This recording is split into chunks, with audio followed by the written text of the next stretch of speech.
감사하신 아버지 하나님, 일찍이 나라를 잃어버리고 고통과 고뇌와 몸부림치며 우리 백성들이 어둠 속의 삶을 살아가는 그때에 주님께서 선교의 나라, 믿음의 나라, 하나님의 나라로 복음을 전해주시며 주님 105년 전에 하나님의 귀한 사람, 믿음의 사람, 모태신의 삶을 살아온 하나님의 귀한 종 백선엽 장군을 이 땅에 보내주시어 나라를 잃은 고통 속에서 나라를 구해 하나님의 놀라운 비전과 꿈을 일으키며 한국을 넘어 전 세계에 복음의 빛을 드러난 백선엽 장군의 믿음을 쫓아가는 오주기에 앞서 저희들 몸과 마음을 드리며 주님께 온전한 삶을 오늘 하루의 삶도 인도하여 주시옵소서. 처음 시간이 오미 마치는 시간까지 주님 홀로 영광 받아 주셨기를 간절히 바라오며 우리 주 예수 그리스도의 이름으로 간절히 기도드리옵나이다. 아멘. 전능하사 천지를 만드신 하나님 아버지를 내가 믿사하며 그 외아들 우리 주 예수 그리스도를 믿사하니 이는 성령으로 인도하사 동정녀 마리아에게 나시고 본려 빌라에게 고난을 받으사 십자가에 못 박혀 죽으시고 장사지 사흘 만에 죽은 자 가운데서 다시 살아나시며 하늘에 오르사 전능하신 하나님 편에 앉아 계시다가 재료로서 산자와 죽은 자를 심판하러 오시니라. 성령을 믿사하며 거룩한 공예와 성도가 서로 급하는 것과 죄를 사하여 주시는 것과 몸이 다시 사는 것과 영원히 사는 것을 믿사옵나이다. 아멘. 찬송가 301장 지금까지 지내온 것 1절 2절을 부르겠습니다.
백선엽 장군 기념사업회 부산 경남지역 총괄 본부장이신 나영수 목사님과 이어서 성경봉도 노정수 알견직전 사무총장과 하나님의 나팔소리 고넬료 찬양단의 박찬석 장로님의 지휘하에 찬양으로 하나님께 영광 올려드리겠습니다.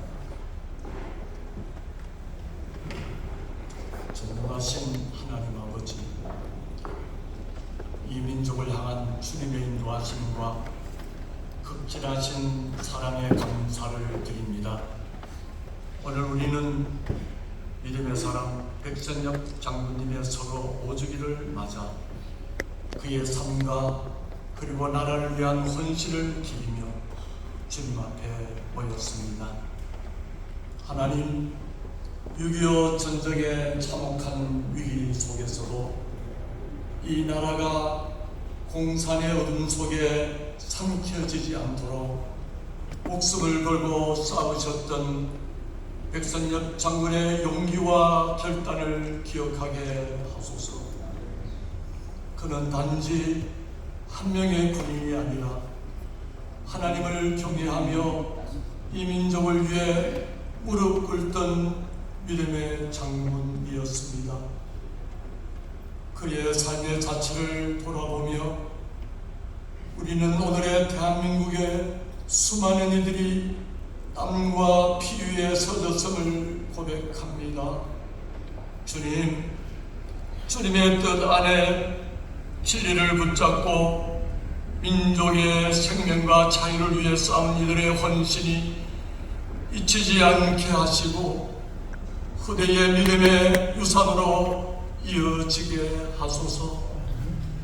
주님, 지금 우리가 살아가는 시대도 진리와 거짓이 혼재하고 자유와 질서가 흔들리는 시대입니다. 이때에 다시금 백장과 같은 믿음의 용사들을 세워 주옵소서. 하나님을 경외하고 나라를 사랑하며 하늘의 가치로 이 땅을 섬기는 거룩한 세대가 일어나게 하소서. 고넬로 찬양단과 말씀을 증거하는 장신대 총장 김은영 목사님께 은혜를 베풀어 주셔서 암울한 시대에 우리에게 꼭 필요한 말씀으로 채워 주옵소서. 이 예배 가운데 성령께서 운행하시고 참석한 모든 분들의 마음에 감사와 감동 그리고 결단이 일어나게 하소서. 우리도 오늘의 이 자리에서 하나님을 위하여 나라를 위하여 살아가겠나라고 다짐하게 하여 주옵소서. 이곳 순서를 맡은 모든 분들께도 은혜를 베풀어 주셔서 잘 감당하게 하옵소서. 이 예배가 하늘에 상달되어 백선엽 장군께서 지키고자 했던 신앙과 조국 대한민국의 가치가 우리 가운데 다시 살아나는 역사가 있게 하시며 하나님의 공의와 평강이 대한민국 땅에 충만하게 하소서. 모든 영광을 주님께 올려드리며 우리 주 예수 그리스도의 이름으로 기도드립니다. 아멘.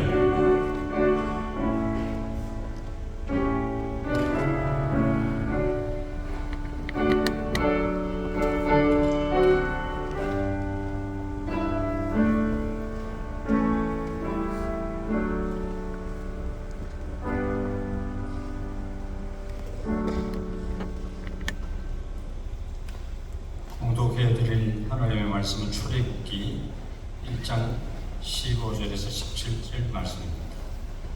애굽왕이 히브리 산파 시코라라는 사람과 보아라 하는 사람에게 말하여 이르되 너희는 히브리 여인을 위하여 해산을 도울 때에 그 자리를 살펴서 아들이거든 그를 죽이고 딸이거든 살려두라. 그러나 산파들이 하나님을 두려워하여 애굽왕의 명령을 어기고 남자 아기들을 살린지라. 이는 살아계신 하나님의 말씀입니다.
40년이 넘는 역사를 자랑하는 그 어마어마한 우리 찬양단입니다.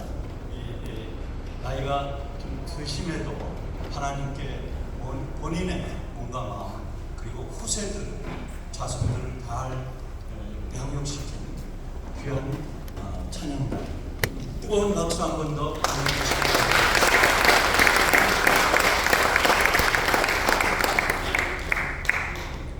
네, 오늘 김은영 장신대 총장님을 모셨습니다. 장신대 총장님은 모태신앙으로 믿음으로 삶을 살아오시고 학자로 교육자로 목회자로 우리나라의 굉장히 중요한 후세들을 양육하는 양육기관의 총장님입니다. 그렇게 해서 요새 젊은 청년들 교육하기가 쉽지 않은데 그 속에서 꿋꿋하게 신앙으로 후세들을, 교육자들을 대한민국을 위해서, 전 세계를 위해서 하나님의 종들을 키워내는 하나님의 귀한 종입니다. 한국의 장신대에서만 또 공부하시고 미국의 콜롬비아 세월 세미나리 유니언 세월 세미나리에서 THM, PhD를 하시고 전국 신학대학교 교수연합 이사장 지금 지내고 있으신 우리 한국의 미래 학문을 후세들에게 교육하시는 우리 김은영 총장님 나오실 때 할렐루야로 화답하시겠습니다.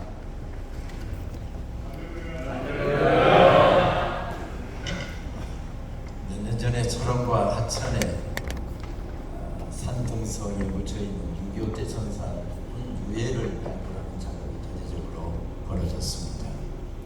큰 성과를 거뒀다고 하는데 국군 유해 62구와 중로군 유해 18구를 발굴하는 큰 성과를 세웠습니다. 발굴된 유해는 그 당시에 처참한 상황을 고스란히 담아내고 있었다. 그렇게 감식반들은 이야기를 하고 있습니다. 총탄에 맞아서 얼굴을 감싸고 그대로 주저앉아 죽어 있는 분도 있고요. 어떤 분은 총탄에 맞아서 그대로 주저앉아서 옆으로 휘꼬꾸라져 이렇게 돌아가신 분도 계셨고요. 어떤 진지에는 수십 구의 시신이 엉켜서 그렇게 전사한 시신도 있었습니다. 어떤 시신은 두 사람이 부둥켜 안고 앉는 자세로 죽어있는 시신도 있었습니다. 감식반에 의하면 위에서 덮치고 있는 사람은 소대장이고 밑에 눌려있는 사람은 무전병으로 알려졌습니다. 아마도 포탄이 꽝 하고 터지는 순간 소대장이 부하를 살리기 위해서 몸으로 덮쳤다가 둘 다 그 자리에서 세상을 떠난 상황으로 보입니다. 탄알과 탄피와 반합과 그들이 마지막까지 썼던 숟가락과 그리고 애인에게 내가 살아서 돌아가게 기도해달라고 편지를 써보냈던 만년필도 그곳에서 발굴되었습니다. 전투화 밑장과 군장고리와 유리역병과 녹슨 철모 등도 발굴이 되었습니다. 이것은 바로 철원 광덕산에서부터 시작을 해서 하천의 복주산에 이르게 되는 소위 이야기하는 사창리 전투의 격전지였습니다. 아시는 것처럼 이것은 1951년 4월 달에 중공부 4개 사단이 물밀듯이 밀려올 때 국군 6사단이 방어했던 방어진지였습니다. 6사단 거의 전부가 다 전멸을 당하는 수모를 당한 우리 한국 전쟁사에서 참 참패로 기록되는 그런 바로 진지이지요. 저는 바로 그 지역에서 한 보병대대에서 군복무를 했습니다. 소대장, 대대 참모 그리고 중대장 근무를 하면서 바로 그 진지를 3년 6개월 동안 누볐습니다. 그리고 그 산하 어디에선가 죽어 산하에 지금 땅에 그냥 산화된 대로 묻혀있는 그 수많은 우리의 믿음의 선배들, 나라를 지키기 위해서 목숨을 내놓았던 그 선배들을 깊이 생각을 했습니다. 육사단은 바로 그렇게 전멸돼서 가평까지 퇴각을 하지요. 그리고 거의 대부분이 다 전사를 한 상황에서 신병들을 전입을 받아서 신병들이 봐야 소총 겨우 조작할 수 있는 정도, 뭐 불과 며칠 훈련도 받지 않은 신병들을 보충을 받아서 다시 사단을 재편하여 용문산 전투와 8.5 전투에 투입됩니다. 그렇게 투입될 때 누가 먼저 시작했는지 모르지만 철모에 저렇게 한자로 붉은 글씨로 결사라고 하는 단어를 쓰고 그것을 그 철모를 쓰고서 8.5 전투에서는 1개 사단이 중공군 4개 사단을 격파하는 큰 공을 세웠습니다. 조국을 지키기 위해서 젊음을 바친 누군가가 있었기 때문에 오늘 아침 우리는 평안한 아침을 맞았습니다. 동족상잔의 전쟁으로 온 나라가 깊은 어둠 가운데 있을 때 누군가가 우뚝 서 있어서 세워지고 지켜지는 역사가 이어질 수 있었습니다. 바로 75년 전 이때 동족상잔의 전쟁으로 온 나라가 피로 물들어가고 있었습니다. 적군의 군합발에 짓밟히고 있는 상황이었습니다. 온몸으로 적의 무리를 막아내려고 몸부림쳤던 누군가가 있었기에 그 풍정등화와 같은 우리 조국은 지켜졌고 다시 세워졌습니다. 오늘 말씀도 한 민족이 캄캄한 어두운 밤에 말살되는 정책에 허덕이고 있는 그런 어려움의 시간들을 우리들에게 들려줍니다. 400년 동안 노예 생활했습니다. 400년 이상 노예 생활했다라고 하는 것은 우리가 일제 35년의 수모를 겪었기 때문에 얼마나 그 시간이 긴 시간이고 민족이 말살되기에 넉넉한 시간이었음을 우리는 추정할 수 있습니다. 그런데 히브리 노예들이 아이들을 많이 낳고 숫자가 늘어나니까 그 제국의 황제가 그들의 숫자가 늘어나는 것을 두려워했답니다. 그래서 그들을 말살할 정책을 펼칩니다. 첫째 정책은 그들을 엄하게 다루어서 그들을 말살시키는 정책이었습니다. 성경은 그 광경을 우리들에게 이렇게 들려줍니다. 이스라엘 자손에게 일을 엄하게 시켜 어려운 노동으로 그들의 생활을 괴롭게 하며 곧 흙 이기기와 벽돌 굽기와 농사의 여러 가지 일이라 그 시키는 일이 모두 엄하였더라. 바로 오늘 보면 앞에 말씀입니다. 엄하였더라 이렇게 말씀합니다. 이 엄하였다라고 하는 단어가 유난히 눈길을 끄는데 두 번이 반복되어서 나오고 있기 때문에 그렇습니다. 이 말의 히브리어 단어는 베파레크라고 하는 단어를 사용하는데 가루가 될 정도로 무자비하게 빻고 짓이기는 상태, 이 페렉이라고 하는 히브리 단어에서 파생한 단어입니다. 그러니까 이 단어가 엄하게 다루었다는 이야기가 얼마나 이들을 힘들게 했는지 거의 민족이 말살될 수 있는 어려운 위기 가운데 처해 있었음을 알 수가 있습니다. 또 여기에서 사용되는 괴롭게 하니라고 하는 단어는 우리가 잘 알고 있는 마라의 쓴물을 할 때 마라라고 하는 단어에서 파송한 마라르라고 하는 단어를 사용합니다. 바로 신체적으로 감정적으로 사람을 몹시 힘들게 해서 견딜 수 없게 만드는 상황을 마라르라고 이야기를 합니다. 그러니까 이스라엘 백성들은 이런 어려움 가운데 서 있었습니다. 그런데 하나님의 은혜로 그들이 세워졌답니다. 그 어려움 가운데서도 그들은 번성했고 계속 수가 늘어나고 있었답니다. 그러자 두 번째 정책이 펼쳐집니다. 그것이 무엇이었습니까? 바로 산의 아이가 태어나면 모두 죽이라고 하는 정책이었습니다. 산파를 은밀하게 불러서 남자아이가 태어나면 무조건 죽여라. 그렇지 않으면 너희가 죽게 될 것이다. 엄한 황제의 명령이 그들에게 내려졌습니다. 이제 민족이 끝나는 것은 남자아이들이 다 태어나지 않고 불과 10년, 20년이 지나면 이 민족은 끝이 날 것 같습니다. 이런 어려운 상황 가운데 서 있었는데 그 어려운 상황 가운데 거기에도 누군가가 있었답니다. 하나님 나라의 소중한 존재들이었다고 성경은 의도적으로 표현합니다.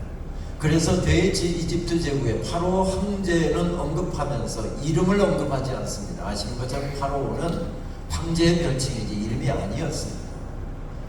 이름이 나타나지 않습니다.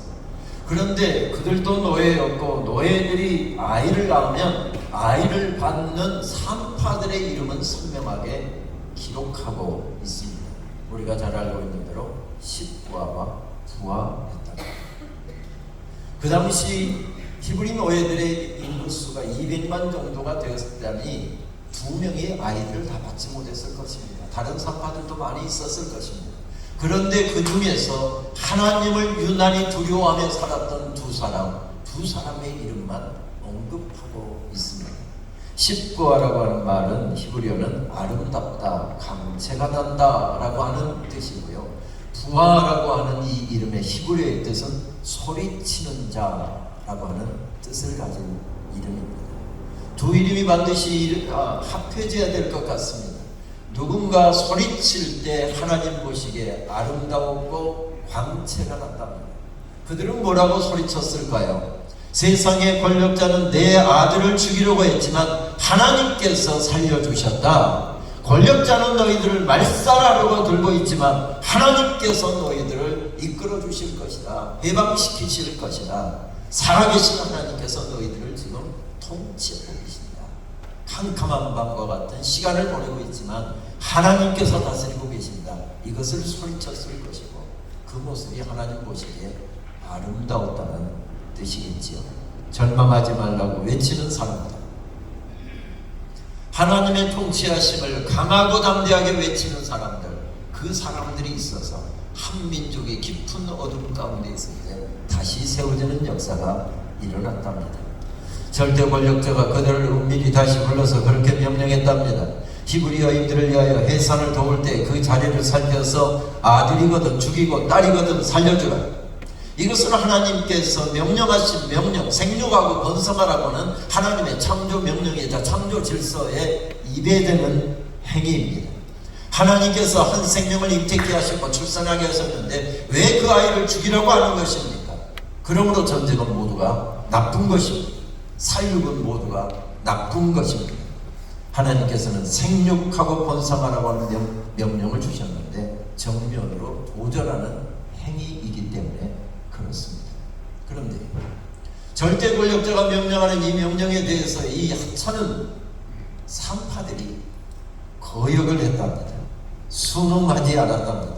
성경은 이렇게 말씀합니다. 그러나 산파들이 하나님을 두려워하여 애굽 왕의 명령을 어기고 남자 아기들을 살린지라. 여기서 가장 중요한 단어는 그러나 우리는 그러나의 인생을 사는 사람이고 그리스도인들은 적어도 그러나의 인생을 살겠다고 다짐하는 사람들입니다. 그러나 그들이 하나님을 두려워하여 권력자보다도 더 하나님을 두려워했던 사람, 하나님의 눈앞에서 살아가는 사람, 그래서 우리 개혁신학의 가장 중요한 모토는 코라운데오, 바로 하나님 앞에서이지요. 그런 사람들이 거기 우뚝 서 있을 때 악한 시도가 실패합니다. 악한 정책이 실패합니다. 악독한 계획을 세웠지만 그곳에서도 하나님의 역사는 계속해서 이어지고 있습니다. 그 사람이 우뚝 서 있었기에, 그 사람들이 민족의 캄캄한 밤에 우뚝 서 있었기에 세워지는 역사, 지켜지는 역사가 계속되었다.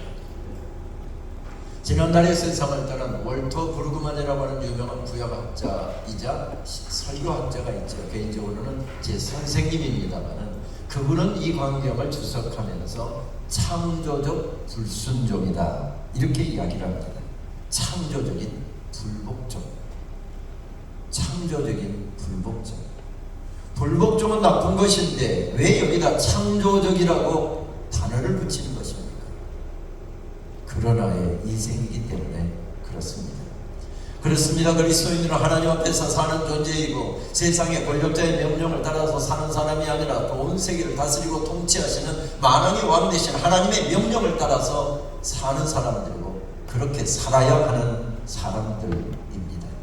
세상의 정사와 권세를 잡은 어둠의 권세들에 대해서 그것을 폭로하고 정하는 삶이 바로 그리스도인의 삶이라고, 그래서 에베소서 6장은 우리들에게 선명하게 밝혀줍니다. 절대 군주에게 충성하고 세상 가치관에 적당하게 타협하고 순응하면서 살아가게 될 때 그는 세상에서 잘 먹고 잘 살게 될지 모르지만 그것은 그리스도인의 삶이 아니고 창조적인 불복종의 삶, 저항의 삶이 바로 그리스도인의 삶이라고 규정합니다. 그래서 앞서 말씀드린 월터 브룩만 박사는 로얄 컨셔스니스라고 하는 단어를 사용해서 설명합니다. 이것은 왕권 의식이라고 그의 제국의말로 번역되면서 그렇게 단어를 사용했습니다만은 제 선생님이기 때문에 누구보다도 그분의 사상을 잘 아는 제가 볼 때는 그것은 잘못된 번역입니다. 그것은 왕권 의식이라고 번역하면 뜻이 통하지 않습니다. 오히려 그것은 지배 의식입니다. 온 세상을 지배하고 사람들을 춤추게 만들고 사람들을 따르게 만드는 지배 의식. 로얄 컨셔스니스가 세상을 지배하고 있다. 그러나 그리스도인들은 대안 의식을 가지고 살아가는 사람들. 이렇게 살아야 우리가 사는 길입니다. 이렇게 행할 때 하나님이 기뻐하십니다. 이렇게 살아갈 때 하나님께서 기뻐하시는 삶이 됩니다. 그 정신을 따라서 살아야 되는 사람들이라는 것입니다. 오늘 말씀에도 세 가지 유형의 두려움이 작동합니다. 첫 번째는 절대 권력자의 두려움입니다. 얼마나 여유가 있는 두려움인지 모릅니다. 저것들 숫자가 늘어가는데 저것들 계속 골칫거리네. 이 정도의 두려움입니다. 별거 아닌 두려움입니다. 근데 두 번째 두려움은 큰 두려움 가운데 떨고 있는 사람들 누구입니까? 엄마와 아빠, 특별히 아이를 가지고 있는 임신한 엄마와 아빠의 두려움입니다. 이것은 사람을 떨게 만듭니다. 절망하게 만듭니다. 좌절하게 만듭니다. 세 번째 두려움이 나옵니다. 산파들의 두려움이었습니다. 산파들의 두려움. 권력자의 명령에 복종하지 않는다라고 하는 것은 생명을 내놓는 것이고 자기 가정이 망하는 것이고 인생이 망하는 것인데 불복종하면서 두려웠지만 더 두려워했던 존재가 있었기에 그 두려움을 쫓아서 살았던 두려움, 산파들의 두려움이라고 이야기합니다. 부귀와 영화를 원한다고 한다면 그는 황제의 명령을 따라야 했을 것입니다. 그러나 그들은 하나님을 더 두려워했답니다. 75년 전 바로 이때 우리 조국은 침략자들의 군합발에 짓밟히고 있었습니다.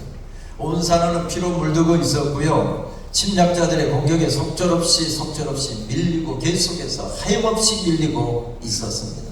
원수가 밀려오는 조국의 산맥을 온몸으로 막고 있었던 한 사람이 우뚝 서 있었습니다. 백선엽 장로.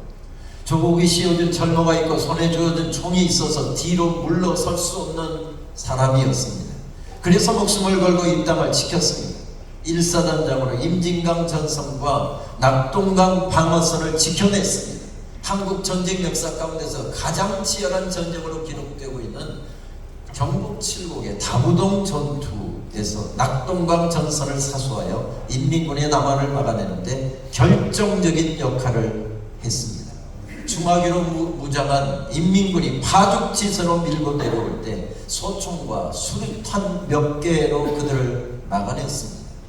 백장군님은 만약에 내가 후퇴하면 너희가 나를 쏴라 하면서 결전의 의지를 다졌습니다. 그래서 전선을 지켜냈고 인천 상륙작전에 발판을 마련했으며 그래서 이 민족이 풍전등화와 같이 꺼져가는 그 상황 가운데서 다시 일어설 수 있었습니다. 지켜낼 수 있었습니다.